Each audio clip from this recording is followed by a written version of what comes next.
Runner was based on a book by Philip K. Dick, uh, Do Androids Dream of Electric Sheep? So there are like 7 versions of the films. Everyone knows that. So based on that, I've compiled 7 different reasons why I think Blade Runner is really great. So I got to watch the 7th version. For the 7th version, the studio decided to give full freedom to director Ridley Scott. 7 things that I think are the whole essence of the movie, the world they have captured, Los Angeles in 2019. So when the fugitive group of 6 androids escape and come back to Earth, so the main character, played by Harrison Ford, has to track them down and kill them. And he was one of the best when he was in the career. Now he's retired, so they call him back in because he's one of the best. So he's tracking these 6 people down, and these 6 androids have come back to Earth. So that's the main overarching story. But there's a lot more behind this. There's a lot more thought put up into it. When you watch the film, you can see the world they're trying to create, and when you watch every shot of the film, you feel like it's an overarching effort that is coming into the movie. Like a whole crew of people working at their best to get out a good movie, and it's very hard to see that. I'm a film student. I'm not that like experienced to talk about the behind the scene process, but I've worked on a couple of short films, and the short films I worked on were a crew of 4 people, and even that was hard to get 100% out of.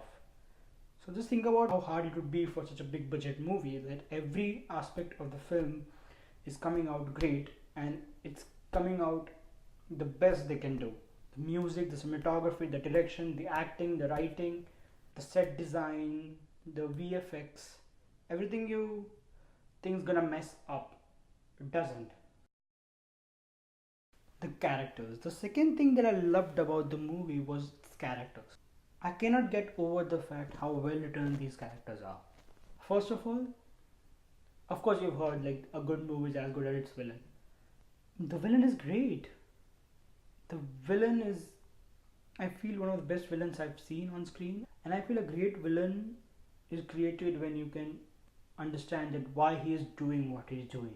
And a lot of different movies that have we've gotten over the time, bunch of movies where the villain just wants to do bad stuff because the villain wants to enter the world because he wants to rule the world or some shit like that. That just takes you off the movie. Like, why does he want to do that? Why does he want to take over the world? I feel it's kind of a stupid idea. But Roy Beatty doesn't want to rule the world. He doesn't want to take over Los Angeles, and he doesn't want to be a bad guy. He's dying. He wants to save himself.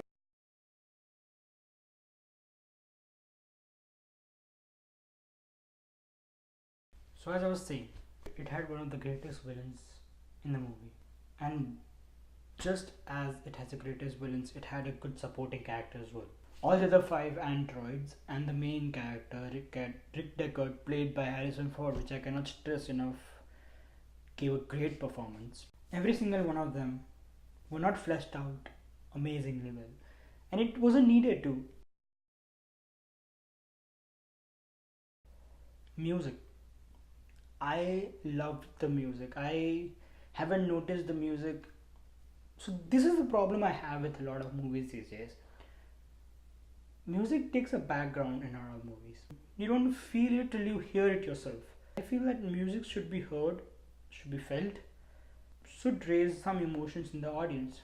I felt the music the moment the movie came on. There is a certain track that I will play that it just made me gave me the feel of the whole movie in like 1 second, like what is gonna be, what should I expect from the movie. The cinematography. The cinematography was amazing. And with the technological advances we have right now, it was great cinematography in the movie.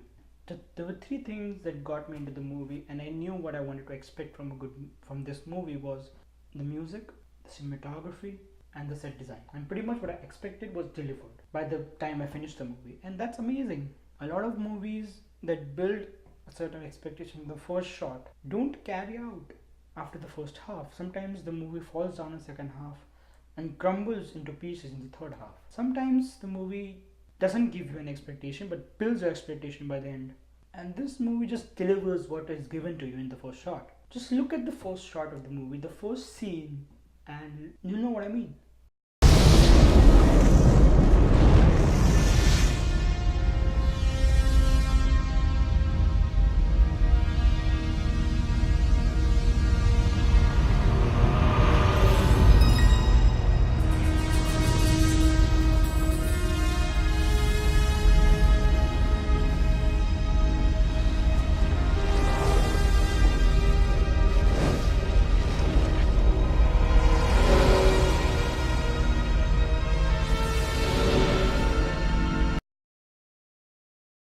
Like I said, the three things that gave me the idea of what the movie is gonna be were music, cinematography, and third was set design. Now, there cannot be a great movie if there's not a one person handling everything. Of course, all the aspects bring together, and not one person can overhead the ship. But director is the captain of the ship. Ridley Scott did a damn fine job in captaining the ship. One more thing from the first shot that I understand was ambition. The first shot, the first note of the music when it starts, you know that there's ambition in this project. It feels good to watch a movie when you know there's good ambition going in. Sometimes you watch a movie by a good director and he's made good movies in the past. Person does make good movies, you can't expect, but sometimes you don't see the ambition on the screen. And I feel it one of the best directed movies I've seen.